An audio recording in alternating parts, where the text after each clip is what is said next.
Hello, everyone, and welcome back to Give Me a Break Formula One edition. Our topic for today is Give Me a Break from the new Formula One regulations. That's us Boy, and the rest of the world is also saying it in unison. we need a break from, do we? Boy, do we need a break from the new Formula One regulations. Rob, do you think Formula One is currently the world's most expensive soap opera? We've got everyone questioning the new regulations.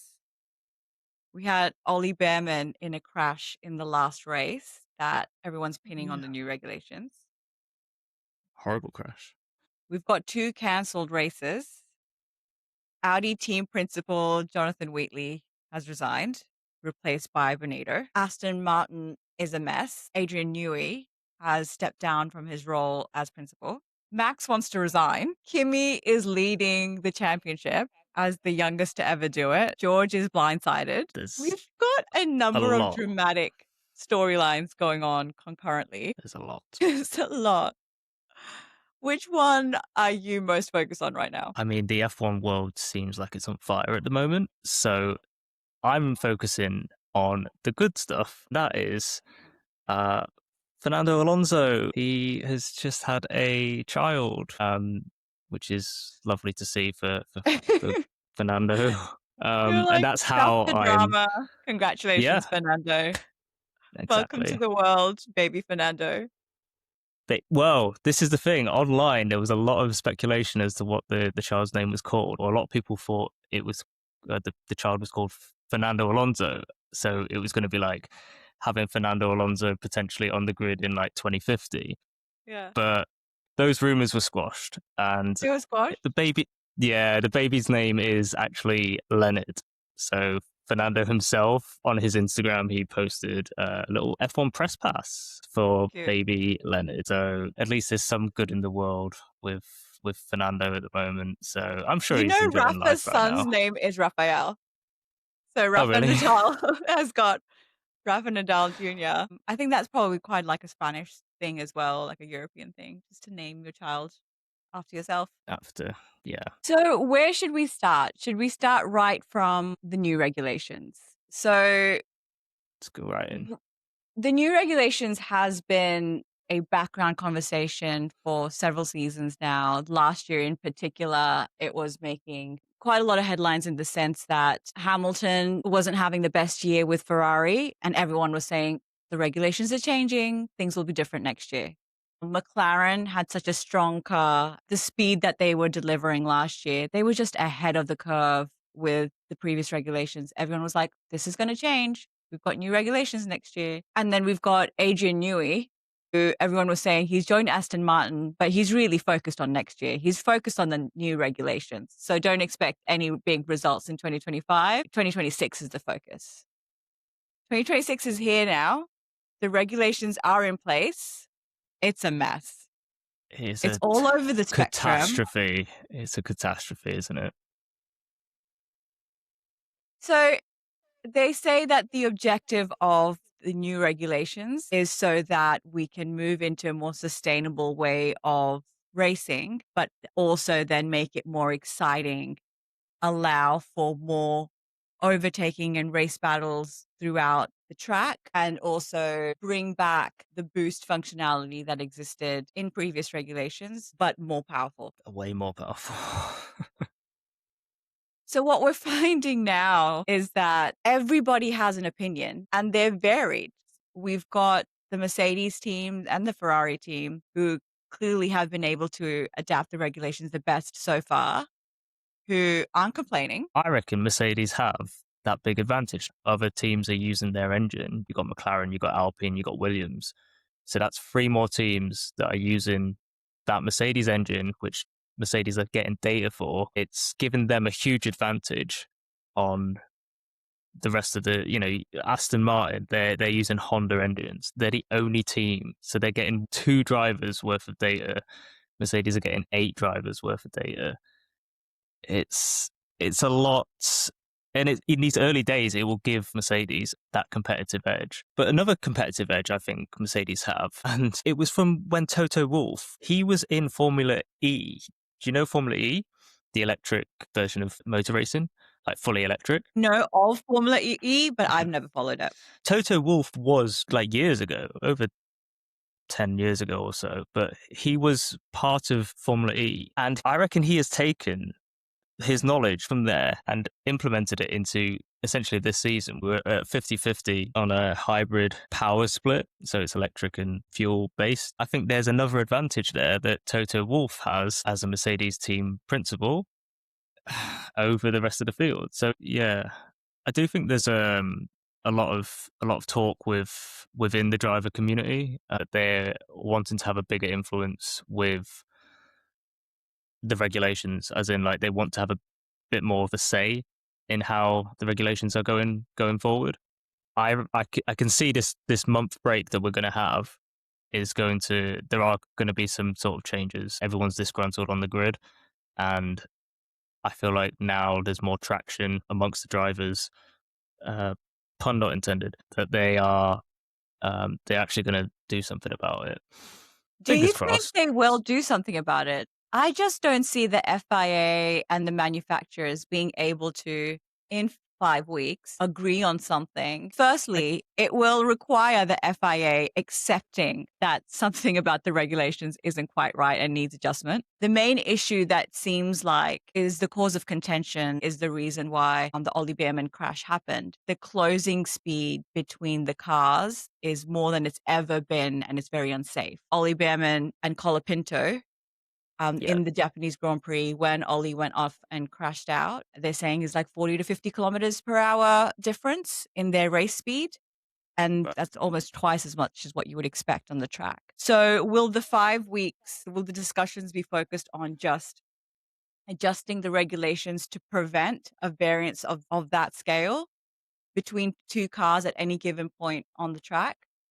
Or which part of the regulations will be focused on and tweaked? Because everyone's complaining about different parts of the regulation, you know? Yeah. I Yeah. think it has to be focused on the boost. Definitely the electrical side of things, because you're seeing drivers essentially having to like lift and coast because they're recharging their battery, which you should never have to do that in F1. F1 should literally be full throttle throughout.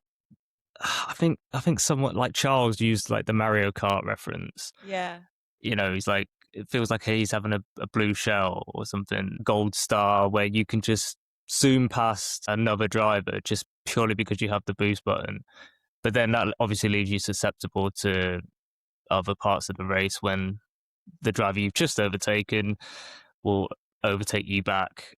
I don't know whether the true nature of F1 is getting stripped away because of these hybrid engines. I think the FIA have to accept that something just needs to be changed on the electronic side of things.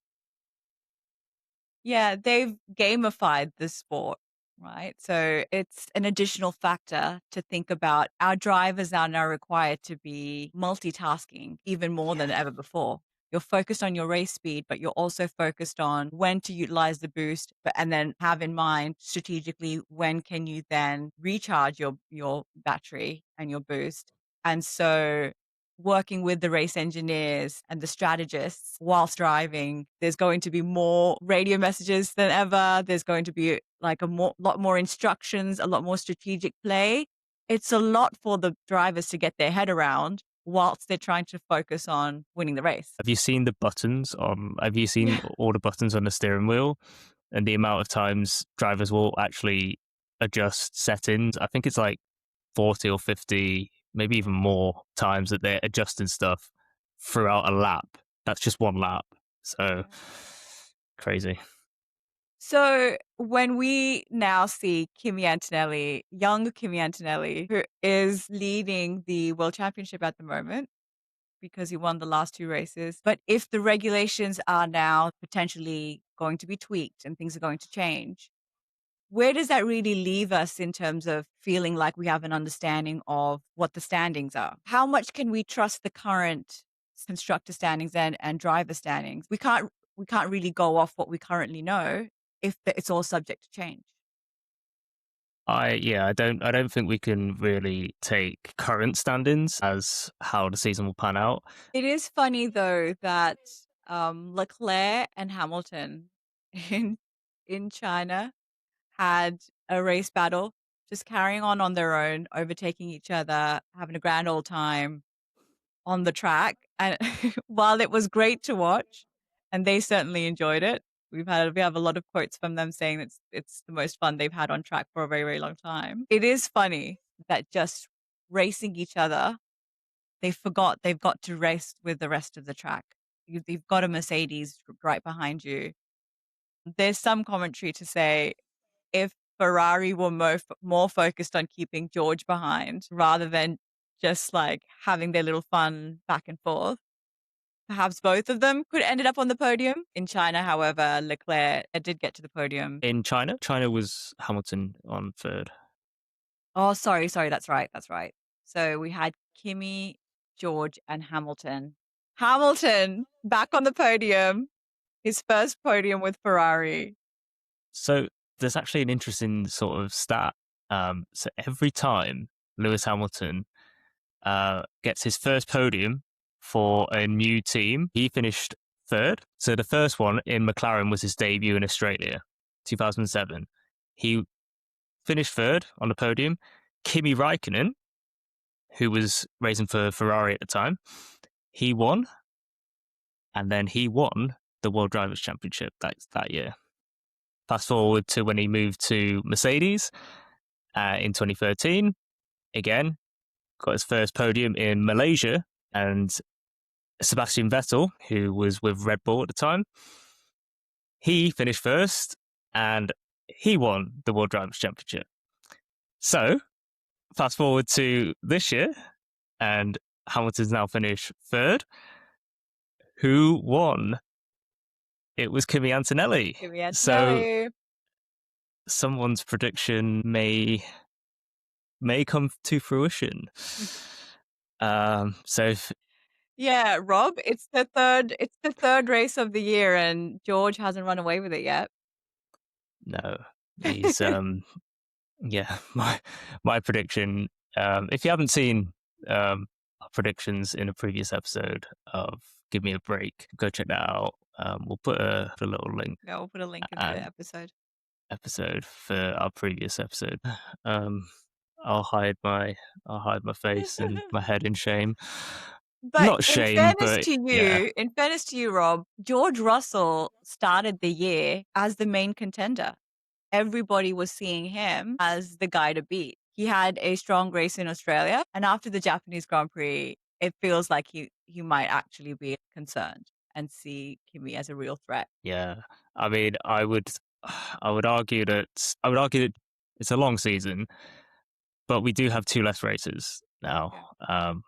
He does kind of needs to get the wins in the bag fairly early, I'd say. The next Grand Prix is Miami. Miami will tell us a lot. It will tell us what all the teams have been able to do in the 5 weeks and whether they've been able to make optimizations. Do we have a prediction of which team is going to be competing after the 5 weeks in Miami?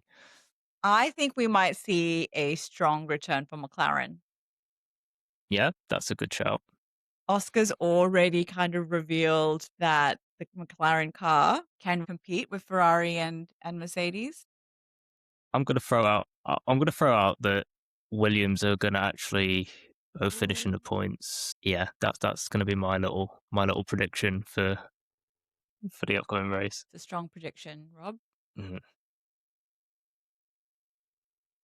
So Max has been in the press talking about how much he's not enjoying the new regulations, and he's indicating that he might be done. He's not going to stick around if he's not having fun. Life is too short and there's other forms of racing. He raced a GT3 race in Nürburgring. Who's having a worse year so far, Aston Martin or Max Verstappen? Because clearly one Max hates his car. He's losing qualifying to Lindblad. He's getting overtaken by Pierre Gasly. He's also behind Gasly in the championship as well. Then he goes off and does a recreational race in Nürburgring.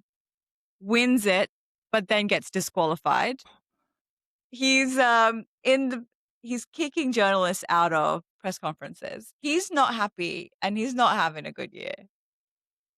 But is it worse than Aston Martin though? No, I it's absolutely not worse than Aston Martin. I Aston Martin's car is just a shambles.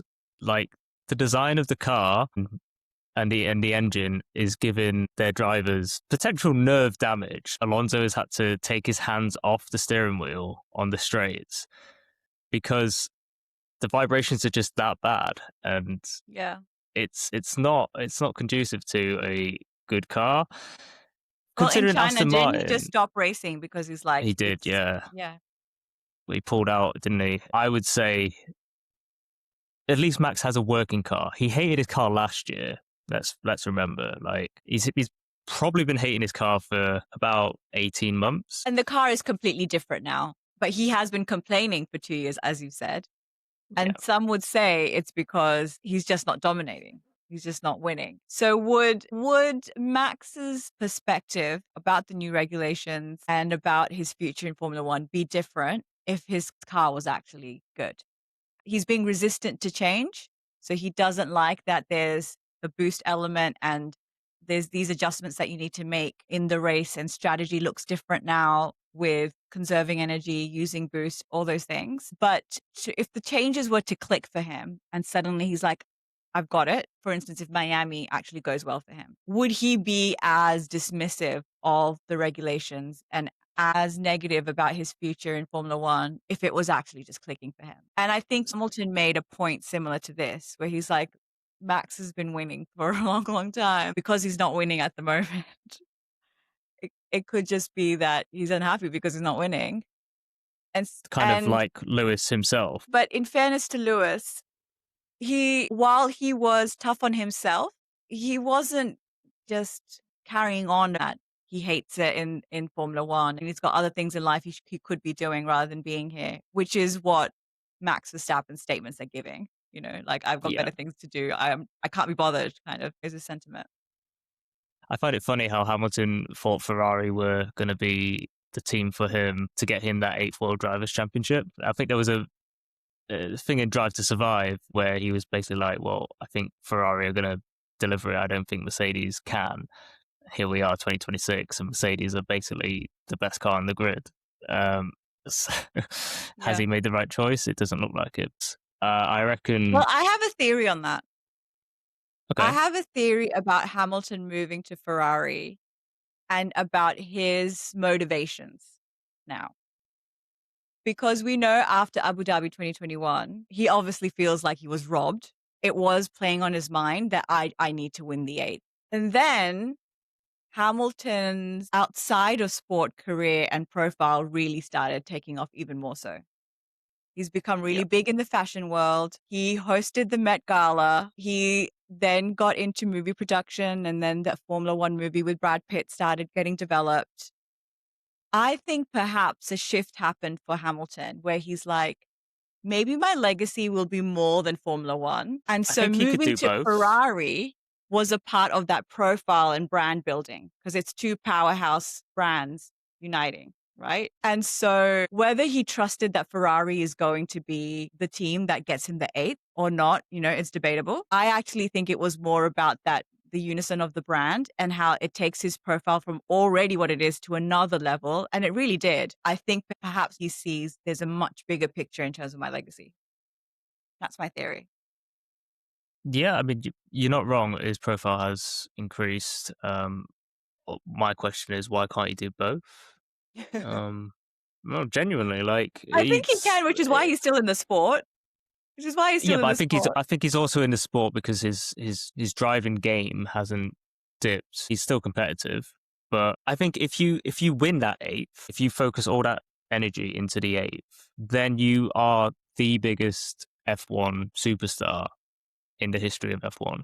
So you're then able to go and do all these like Met Gala hosting and everything like that, because everyone knows you as the most successful player in F1, you know, the driver in F1.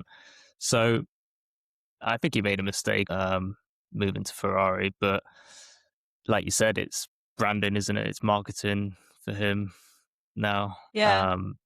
Because I I think he's already seen as the most successful driver in Formula One with his 7 tied with Schumacher. But on the other hand, when Hamilton left, Toto also had Kimi in his mind. So while Yep. he was fighting to keep Hamilton, how committed was Toto to actually keeping Hamilton? Or was he like, okay, maybe it's fine for Hamilton to move on because then I can bring in Kimi? I think he could have.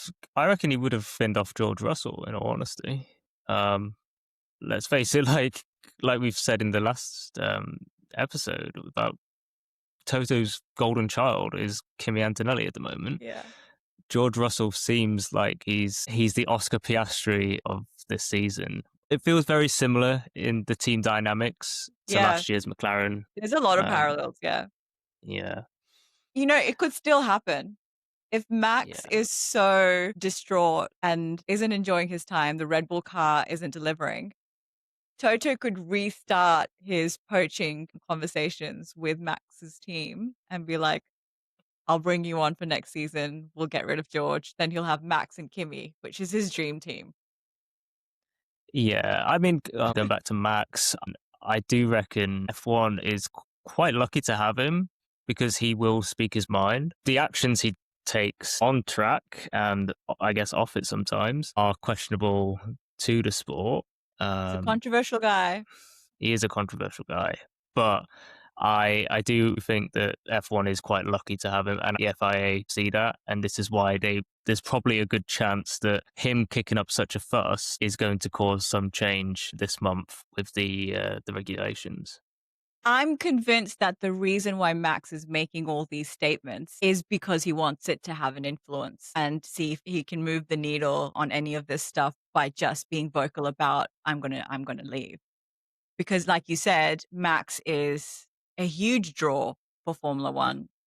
He has a huge fan base. Not the British. There's a monetary cost of Max walking out of Formula 1 because Max is actually otherwise he's not best friends with the press. Yeah. So for him to give these like lengthy statements about how he's feeling, there's more to it. He's obviously hoping that anything he says resonates and the FIA take it seriously and look to change something. He will bring eyes to whatever he chooses to go to next. I reckon he takes a break from F1. I do actually think that. He does what Alonso did, because Alonso wanted to essentially win the Triple Crown of motor racing. So that's like Le Mans 24 hours and the World Drivers' Championship in F1 and the Indy 500. So Alonso had gone into Indy 500. Potentially that could be on Max's radar. He's if he doing wants to do the something, he'll 24-hour do it.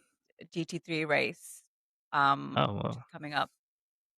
maybe that's I in think preparation for Le Mans.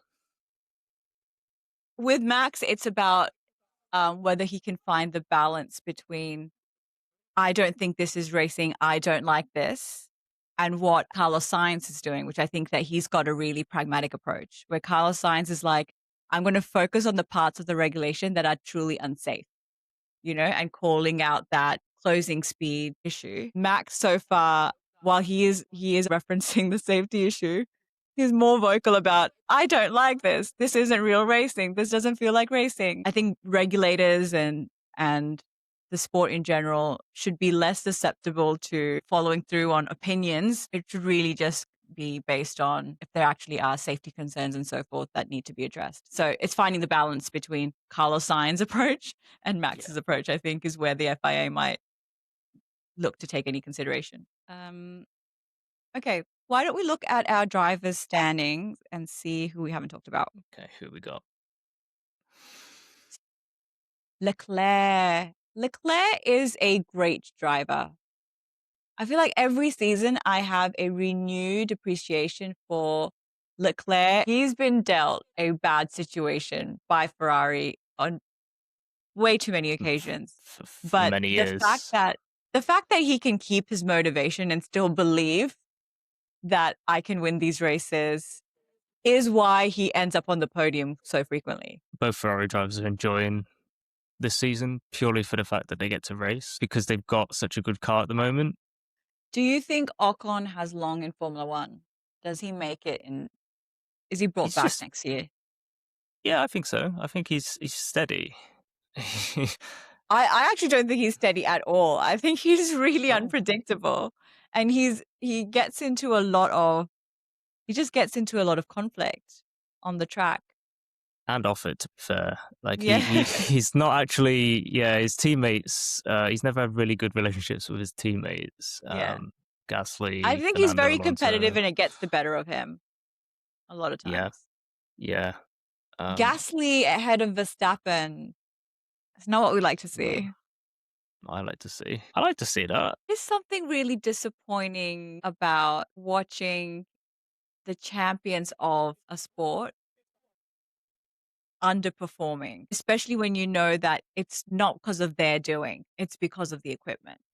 It actually is heartbreaking. It's like if the big three went on court and their tennis rackets were flat, you know, and the ball had no bounce. All these athletes are in the prime of their career. It actually feels like watching brilliance get wasted, you know? I feel that way. Yes, To be fair, I yeah. feel that way about Leclerc. I think Leclerc is a But his great whole driver.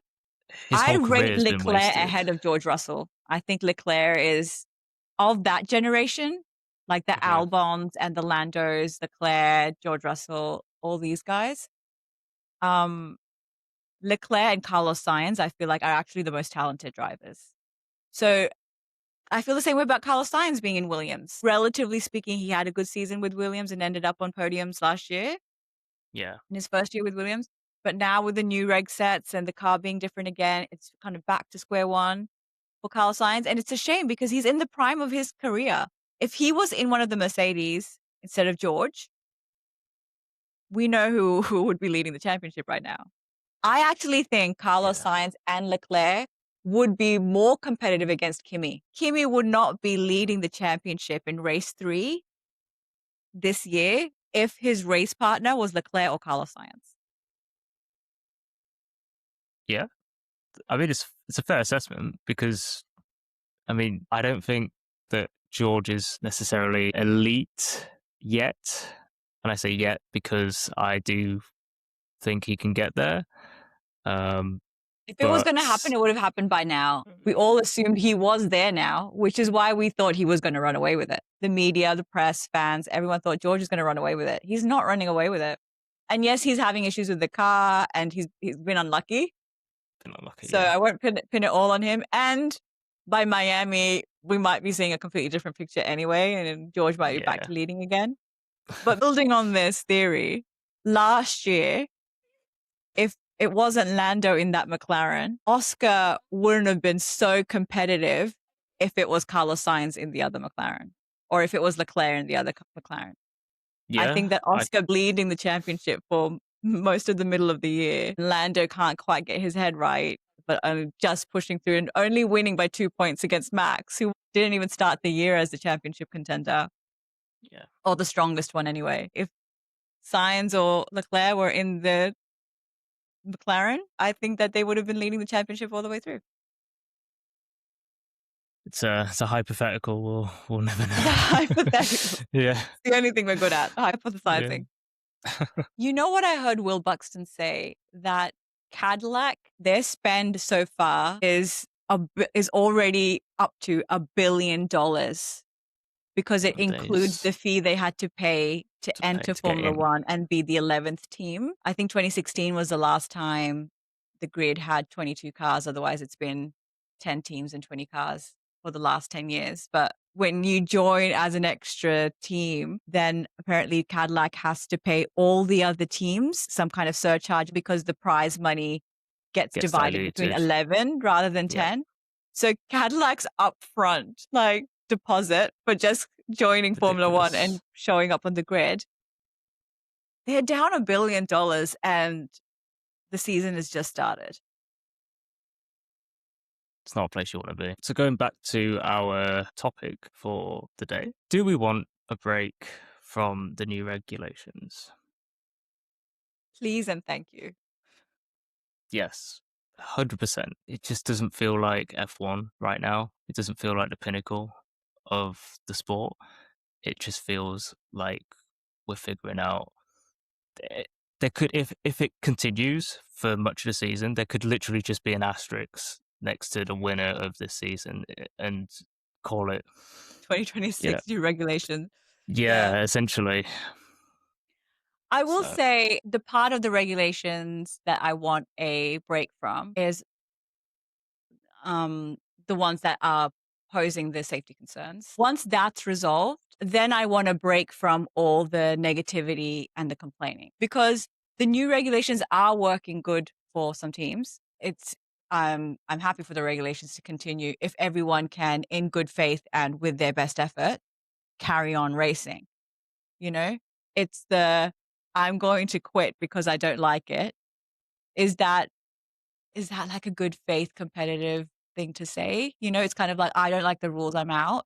Or you could try and find a way to win in the current rules, you know? yeah. Last but not least, do we want to give our Was This Trophy Worth It segment from our tennis podcast a bit of a tribute by having a quick look at the trophies that we've had so far in the 3 races?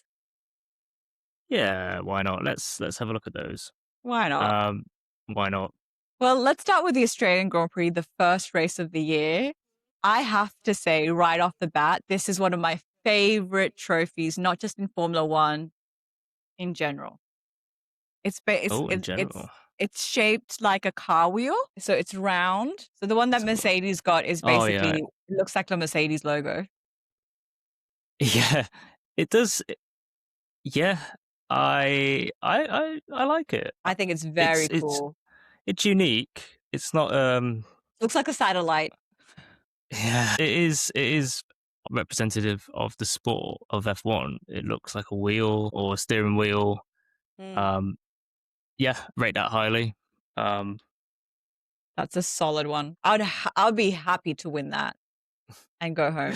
Actually, funnily enough, our segment, the concept is if I wasn't winning anything else and I was just winning the trophy, would this be worth it? In Formula One, that actually is the case because the drivers don't win prize money for winning the race. The constructors win the prize money. Then, based on whatever the contract is with the driver, they get paid a bonus for their race win or yeah. wherever they land.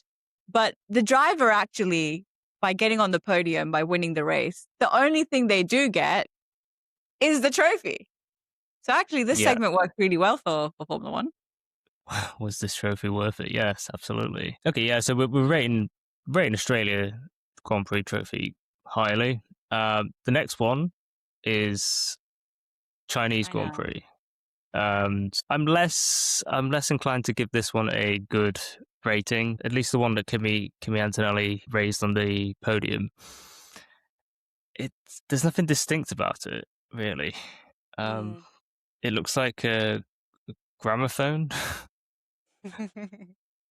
It does. It's got the same color. It's got that curved sort of. No, I'm not a fan of it. I like it. No, I like it. It's cool. It's different. It's in the traditional trophy shape, yet distinct. doesn't tell me anything about China. Fair point. um, and then Mm. Japan. Japanese Grand Prix. To me, this one looks like a dumbbell. Yeah, what's with the little gap in between as well? I don't understand what's going on here. Okay, so that was our review of the trophies that we've had so far in Formula One, and Kimi's got 2 of them in Kimi his house is now. Kimi's well on his way to filling up that trophy cabinet. How happy is Toto Wolff right now? He's He's over the like, moon. other Over than the the moon. fact that he loves Kimi and he's happy for his success, it's the pleasure of knowing that I was right. I knew it. Yeah, I'm a genius. he's playing the long game for sure. Okay, so that's our episode. Stay tuned for more Formula One episodes that will drop every month. So we'll be back on Miami Grand Prix, and we'll do our next episode after that. Yeah, and hopefully some new regulations will be in place from the already new regulations. The newer of the new regulations. Yeah, just so things can stabilize a little bit in Formula One, which is what we need We're right now. introducing even more new stuff to stabilize. That's an oxymoron. Yeah. All right. Well, it was good to catch up with you as well, Rob. Yes, absolutely. So I'm Rob. I'm Money. And this is Give Me a Break. We'll see you next time. Thank you all.